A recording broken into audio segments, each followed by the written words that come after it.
नमस्कार दोस्तों, आज के हमारे इस वीडियो में हम आपके लिए माघ मास के महीने में सुने जाने वाले जया एकादशी की व्रत कथा लेकर आए हैं।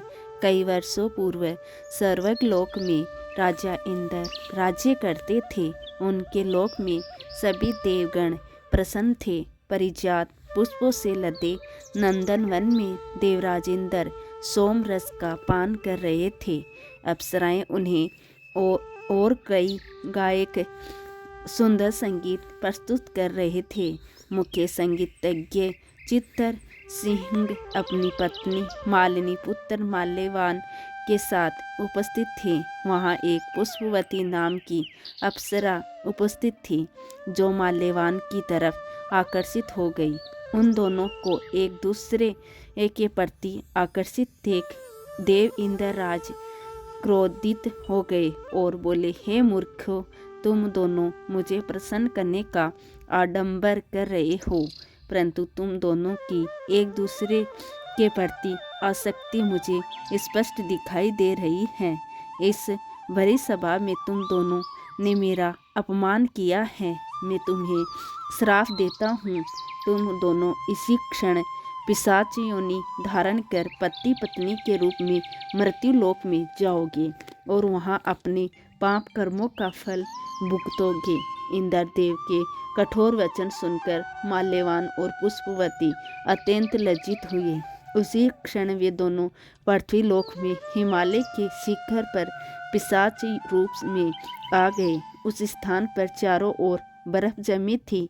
वहाँ ना तो खाने कुछ था और ना ही पीने को। वे ठंड से कांप रहे थे।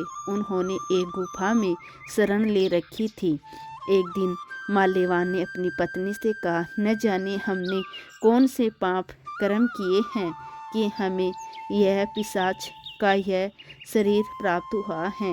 इस प्रकार वे दोनों ठंड में गुफा में बैठे रहे।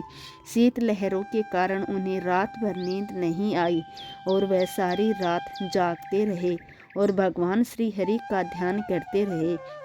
संयोग से वह दिन जया एकादशी का था। उस दिन कुछ भी ना खाने और रात्रि जागरण से उन दोनों ने पिशाच का शरीर भी त्याग दिया और अपने देवताओं का शरीर पुनः धारण किया। आकाश से पुष्प वर्षा होने लगी। एक दिव्य विमान उन्हें स्वर्ग ले गया। उन्हें देख देवराज इंद्र आश्चर्य में पड़ गया। कुछ समय में तुम्हें मुक्ति मिल गई। माल्यवान बोला, हे राजन, ये तो भगवान श्री हरि की कृपा के कारण हुआ है।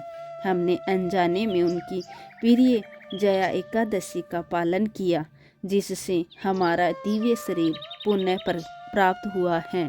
यह सुन इंद्रदेव बोले, श्री हरि की सच भक्ति सेवा से तुम्हें स्वर्ग में पुनः स्थान प्रदान करता हूँ। इसलिए हम मनुष्यों को परम कल्याणकारी जय एकादशी जिसे भयभीत एकादशी भी कहते हैं, इसका निष्ठा श्रद्धापूर्वक पालन करना चाहिए। इस दिन किया गया उपवास जीवन को वैकुंठ की प्राप्ति करवाता है। जो व्यक्ति भयभीत एकादशी की इस कथा को सुनता या पढ़ता है, उसे अग्निनिष्ठ यज्ञ का फल मिलता है।